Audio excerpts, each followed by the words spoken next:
Good morning. Good morning. So this morning we're sitting under the spotlight of the sun. So Feels like we have to sit like this. we should get something done to that window as well. Goodness me. But we can't blame the shifting of the sun on politicians, probably. We could. No. Why not? Okay. All right, guys. This morning we're talking about retrain your brain for New Zealand, for living in New Zealand. And we can only talk about our experiences coming from South Africa. So if you are from the UK, you could have the same experiences or you could have different experiences, but somewhere along the line, you have to realign yourself with living in beautiful Aotearoa. It's as easy as that. You have to, you can't change the country to adapt to you. You have to adapt to the country. This is where a lot of people fail. They struggle to get to that point. I mean, we've seen it a lot. Yeah. So you got to say more than this morning, please. Yeah, well, you're talking so much that I don't get a word. It's normally the other way around, eh? Yeah. The thing is, after living in South Africa for all your life, getting used to a certain way of thinking and a certain way of behaving. And just doing things and everything. When you get to New Zealand, things are different. And there are things that you don't have to worry about so much anymore. And I think for some people, it's harder to get used to that than for other people. For me, I personally struggled with the safety aspect of New Zealand. I really struggled with that. I could not believe that it was this safe. And we've traveled all over the world. And I mean, we felt safer in every other country than in South Africa. And to be quite frank, the first 6 months or even the first year, for me, not having a front door that's got a security door, ready door on, was hectic.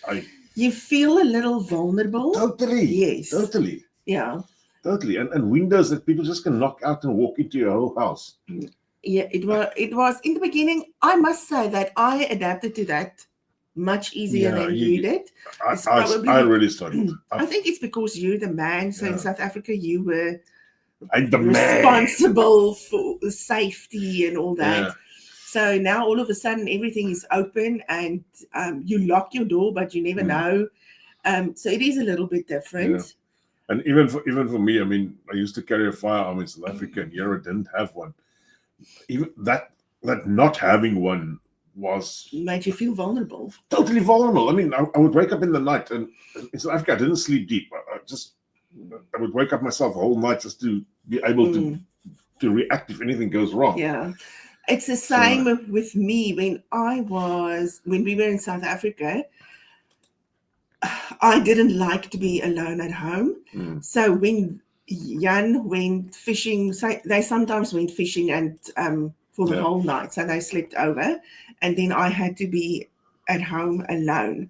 I could not sleep that night. All the lights in the house were on. Maybe I'm just stupid. I don't know. No, that's the way that we lived in South Africa. And I was just never able to just totally get into a deep sleep. Never.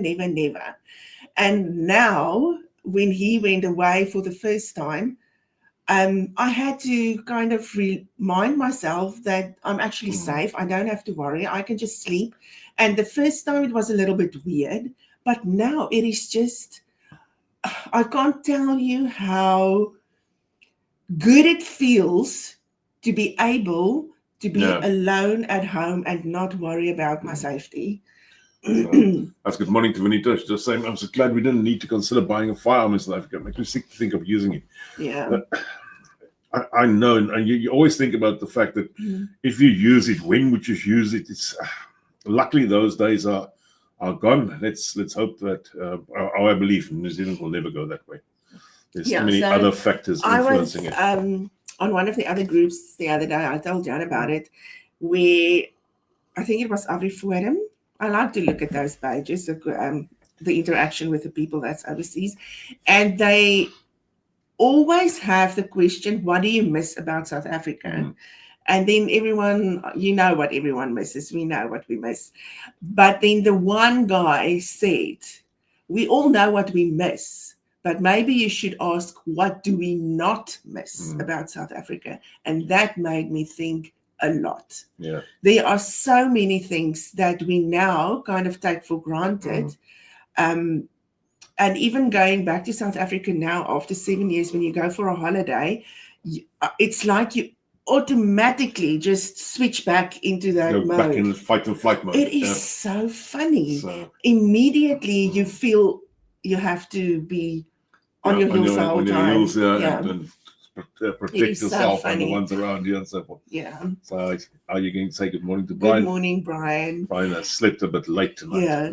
So I was thinking about the stuff. I miss being able to buy all your groceries and stuff. Brian is saying he's missing the buy all his groceries at the traffic lights. So. I think it's a good idea to kind of just reflect on the stuff that you really do not miss. We kind of get so stuck into thinking, oh, we must miss this and we miss that. I've got an interesting story. We were about 6 months here. And then one day I suddenly missed cream soda. Of all things, I missed cream soda. And I've been telling this tale for a few people already. And I had to go back and think, when last did you have cream soda in South Africa? And it's just a mind thing. I don't drink cream soda in South Africa. I don't drink cream soda here. But at that day, I missed cream soda. So, it's just things that I think you actually just miss the being part of what you know. I think that's the thing. But the problem is what you know comes with a lot of other safety problems as well. So I think instead of it's nice to think about the good stuff. It is the best way to do it. I will. Bernard said our eldest boy had night terrors every single night in South Africa. 3 months after arriving here in New Zealand, it was gone. Amazing how the kids pick up on it. That is amazing. Favorita says she misses cream soda and knickknacks. I'll buy you some cream soda and deliver it to you. If you have a packet of knickknacks now, you'd be surprised to taste how salty that actually is. Because I also like knickknacks, but now it's really, I can have two and it's just too salty. Last week somebody told me he misses pop. Oh, you can have pop. No, so I went to something from home, bought him a bag of pop and took it to his house. Yeah, I think we eat more pop now than we did in South Africa. Yeah. We're not here to talk about what we miss, but a few things that you have to retrain yourself to is the rate of traffic. That was also something that I struggled with. I'm being quite frank. If somebody drives 30 kilometers in front of me, that's coffee. As ek boorshare gehad het, dit nou reg. No, man, that coffee is nice. It's actually decaf coffee. I know, it's very strong. I think I gave you the right one, I hope so. Because then I gave her the wrong coffee this morning. So I think we must reflect a little bit on the things that you really do not miss. We'll do that in a different time frame, I think, this morning or not. I'm still telling people about how I struggled with the traffic here. Sorry. So the traffic was an immense thing for me, especially going to work and you plan because in South Africa, if you drive 100 kilometers, it's about just over an hour. Because we fly in South Africa here, and 100 kilometers is like something like 3 hours, and you had to retrain my whole mind regarding that. And these days I'm good with that, but in the beginning, holy crap, I think I was probably the worst person to be behind you in any of those traffic. I would sit on your ass until you drive at least 30. I must say something that I do. I sometimes still think at the back of my head, maybe I must just look around, but I don't, is when you go to a coffee shop or whatever where you have to order from the counter, you go and pick your seat, you leave your handbag or whatever you've got with you there to keep your seat, and then you go to the counter to order. The first time I did that, I was just like, looking over my shoulder the whole time, seeing if someone's not taking my bag. So I still do. I don't know why, but... And now it's just like, oh no, we just leave it here. We go order at the counter. For me, it's still trying deep in my mind. So. Yeah, it is miskien 'n bietjie onverskillig because anything can still happen, but it is just so nice to just do that. So Tian just saying good morning. Morning, Tian. Yeah, guys, to those who don't know, we are having Tian's goodbye in not this weekend, the weekend thereafter. So if you want to come camping with us, join us on that trip. It's all about Expedition Aotearoa's page. You can have a read about that there. So he thinks Australia is much better than New Zealand. So I don't know what you're listening to this morning, Tian, but okay. I miss proper highways and show older cities, says Brian. I just miss the wimpy, that's all. I can say a nice highway is a nice highway, but now wherever they build a nice highway in New Zealand, they just keep on working on the things. So you never get to experience a nice highway, really. But you know what? If you drive the highway, you miss all the scenery. And that is what I actually do like about the roads in New Zealand. And the joke is, if you take the highway from Taronga to Auckland, or you take the rural road is about 2 minutes longer. It's less traffic. It's less stress. You do travel slower. But it is just so beautiful. Yeah. It is so beautiful. I'm always, when you have to pick someone up from the airport, especially if they fly with Qantas, they land at about 11 and they only get to see them at about 12. And then you drive home. And then I always think, oh, it's such a pity that we have to drive in the night. Because it's what we beautiful. can do is whenever we pick people up, we tell them, okay, we'll pick you up at 6 o'clock in the morning. You just sit and wait for us. Wait for us, yeah. So, the other thing I think you got to retrain your mind to is the fact that this is an island. Things do happen a bit slower here. It happens in island time. Stuff takes a bit longer to arrive. Especially deliveries and those type of things. Does it? Yes, I've ordered something last week. Okay, ordered something last week. I think it was on Wednesday. So this is already a week on. Then I saw that this thing had another part that I should order. I ordered the part on Monday. That part arrived on Wednesday. The other thing that I ordered a week and a half ago is still not here. Maybe they don't have it in stock. No, they said it's been picked up already. Yeah, I disagree with you on that. I never wait long for anything that I order. No. I sometimes order. You should probably order my stuff there. No, maybe you order from the wrong places. I sometimes order something this afternoon and tomorrow morning it's at the door. No, it has happened to me as well. I fully agree, it has happened to me. But that new charging unit for all the radios, that took about 3 months to arrive here. And if I order stuff from, say, Australia or wherever, it's just so easy. It just comes in a week. You get it in a week. No, it's much easier. Yeah. And this thing I ordered was from Nelson. So it looks like from Nelson you got to do a donkey cart or something like that to get to the nearest post office. I think that's just the one time. Yeah, really can't complain about the deliveries. The problem is the main thing I can't use because it's not here yet. So yeah.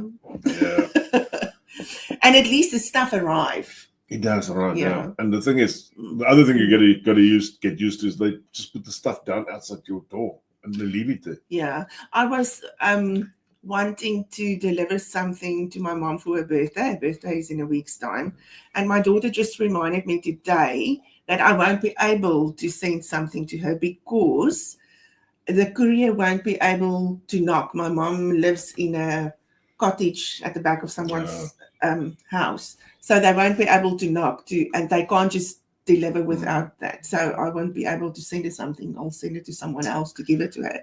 But that is just how different it is. That's differences. So what else? How else did you have to retrain your brain? Think about the money thing.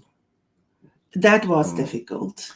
It was difficult to not think in rands, but to rather think in dollars. And it took a long time. I think it took about 3 or 4 years to just get over the fact that every time you buy something, you think, oh my word, I would never pay so much rands for it in South Africa. But I think I'm over it now. It takes some time. It takes takes time. All right, should we do a quick grand prize draw? Let's do it.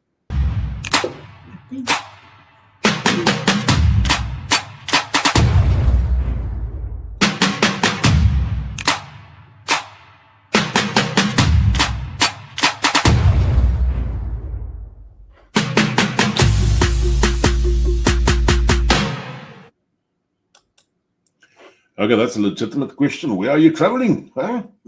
All right, let's give somebody some money and put them into the draw for very early next year.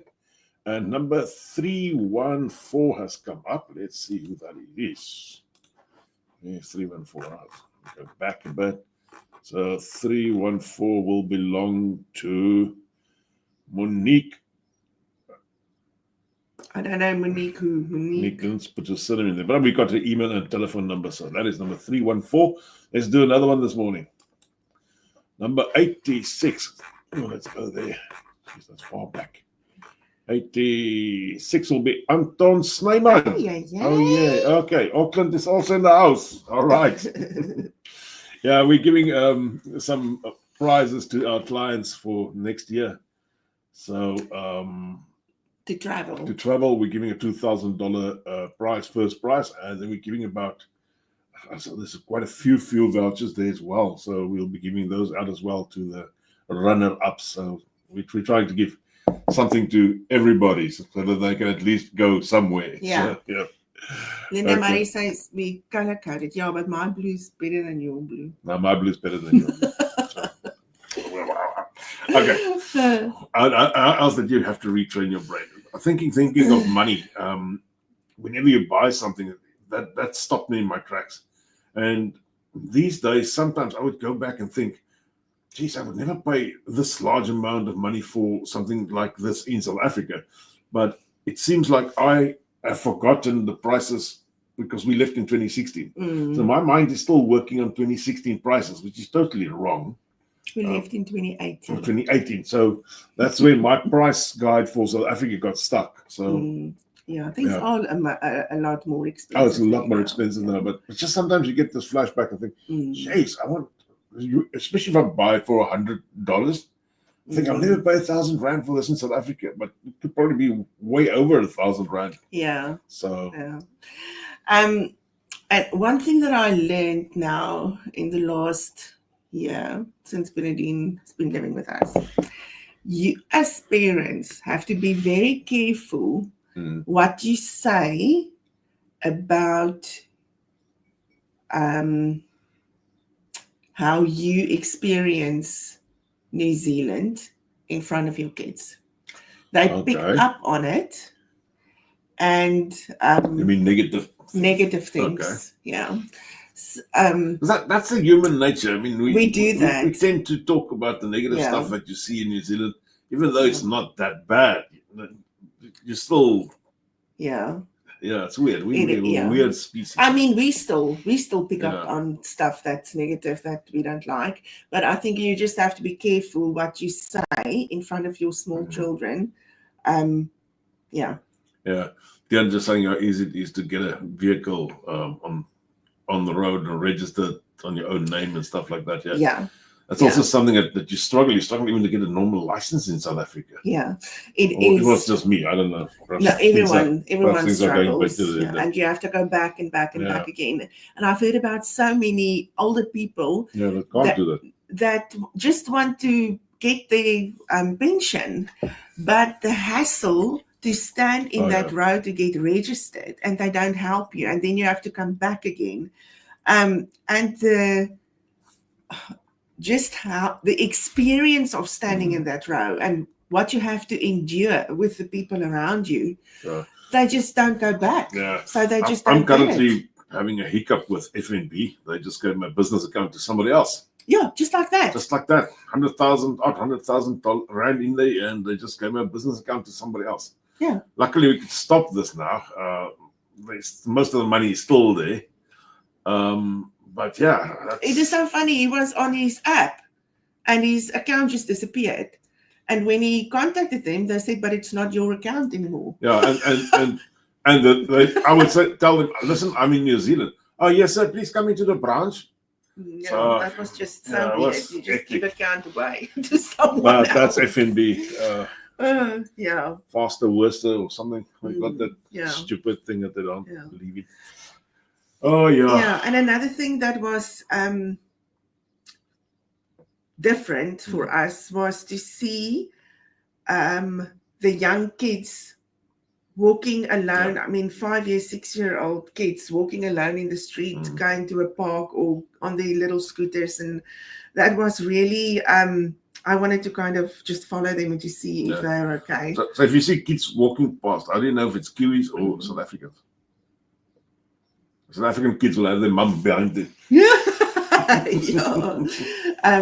So it is difficult for some people, and I think I would probably be exactly the same, to just get over the fact that you don't have to watch them 24 hours, because so many sad things happens in South Africa. You can't be stupid with your kids as well. I mean, you can't leave them to the side of the road and hope they're not going to walk over the roads or stupid stuff like that. But at least, if your kid are walking somewhere, nobody's going to just grab him and steal them and run off. Or if they play outside and you're not watching them, no one's going to pick them up from your driveway and take them away. So it's things like that. And being able to go for a walk when it's dark already. The first time we were in Auckland and I saw this lady jogging over a bridge there in the middle of the night, I was just thinking, what the heck? What is she running from? So it is. I just wanted to go and help her. But it is wow factors, I must say. It is. And it will always be a wow factor for me. There's some stuff on this island that will always bring me back to reality, to bring me back and stop me in my tracks and say, you've made the right decision. You are here now. Relax. You've made the right decision. Be yourself. And if I could have had the same stuff in South Africa, I think my life would have been so much different. Let's be quite frank about this. Life would have been so much different. But you had so many other stuff or warding of other stuff. It's just hectic. I was thinking the other day, we were actually still so lucky to have been able to grow up when it was still safe. I mean, we as kids walked alone in the streets and visit our friends and go to the swimming pool. And the thing is, I lived in a house that was secured the way that my house in New Zealand is now. Yes. There's no burglar bars, there was no trendy doors, there was none of these things. We didn't have we had a dog, but it was a useless thing. He just ate and shit. So and I had to pick this up. So no, he wasn't a guard dog. These days people you buy a dog in South Africa because it's aggressive and it's gonna freak people up. You don't buy a dog because so those little things that you can use as lightweight. So Bernard saying his wife is still struggling with the fact that women cuts the grass, blows the mow the lawn. Okay, Bernard, you should probably put this in English for her. It's very early in the morning. I'll never get. He says his wife is struggling to adapt to mowing the lawn with her gumboots on a Sunday. So Sunday is the bad part. I'm sure you don't let your wife do that. Mine struggles with the same. It's never ever gonna happen in our house. Never ever. Why not? If I buy you pink gumboots, I'll wear the gumboots, but I won't mow the lawn. That's what the South African women are really spoiled. It is. It is. You guys are spoiled, right? Really. I must get myself a Kiwi, I think. A real Kiwi. Those are the long beenhare. They don't look like that. Okay. But the ones that can mow grass, man. Jeez, they can wash your car when they're finished. So there are a few things that you, I won't say you struggle to get used to it, but you have to kind of just think about, for a few years, and then you get used to it. It is. And especially when something that triggered me, and the other day I saw it again, is the way they handle cash in this country. There's no security guards and armored trucks, and they've got a place called, I think it's Armor Safe or something. They drive with a soft shell vehicle, they offload the cash in their hands, and they walk into the bank. It's like it's the way it's supposed to be. It's the way it's supposed to be. But Benita says she mows the lawn and washes. I wash my car. I like washing a car. But I won't. I should post a photo of a car that hasn't been washed in a long time. I watched it the other day because I thought, geez, You don't watch the it's a inside bit of my hectic. car. I don't watch the inside now Exactly. because there's so many stuff in that car. I'll get lost there. So yeah, especially Charlene now just saying she's never been to a petition or nail bar or anything.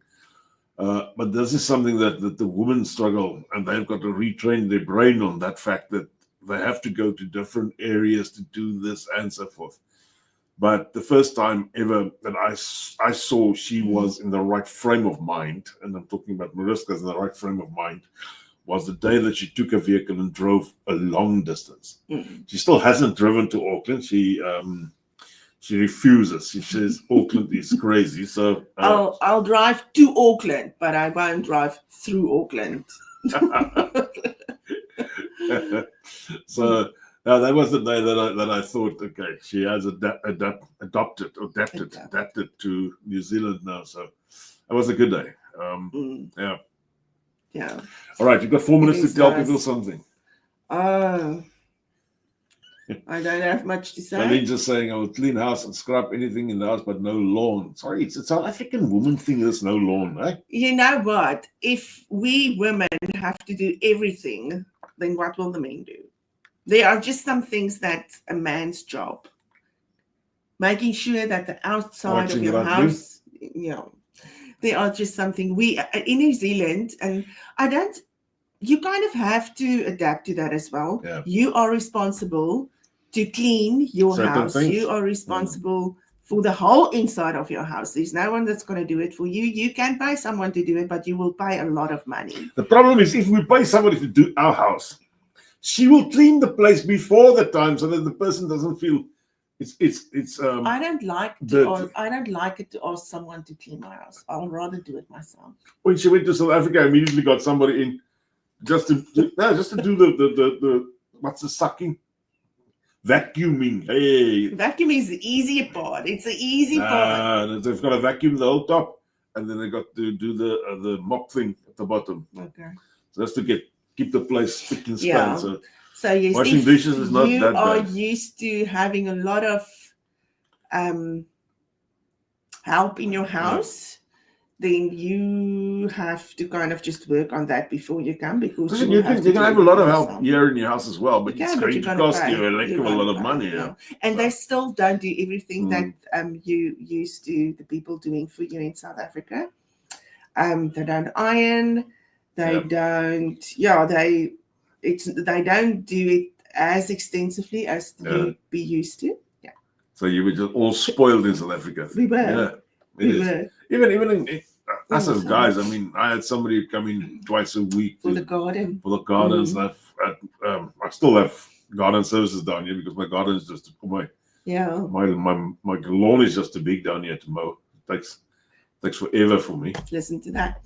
It is. That's a fact. I mean, that's why. But you still have to maintain your garden, and it is difficult if you have to maintain your house and your garden. You have to put time aside to do that. Yeah. So it takes a lot of time, but it is therapeutic. And once you get into the habit of doing it, it is actually. And I can honestly say that I never thought to myself, "Oh, I wish I had someone that can clean my house." Never, ever, ever. No, that's a fact. No, I can also just do it. It's good that she doesn't find fishing therapeutic, because otherwise we'll be fighting over the rods and the boats. So you don't have to worry about that ever. So on Saturday when I'm going fishing, you can do the gardens. It's fun. No. So we'll all have therapeutic time apart. I have other stuff to do. Okay. All right. That's time's up. Thanks a lot for listening to us. And if you are listening on YouTube, please click like and subscribe. All right. That's the point this morning. Okay. See you all later. Thanks. Have a good one. Bye.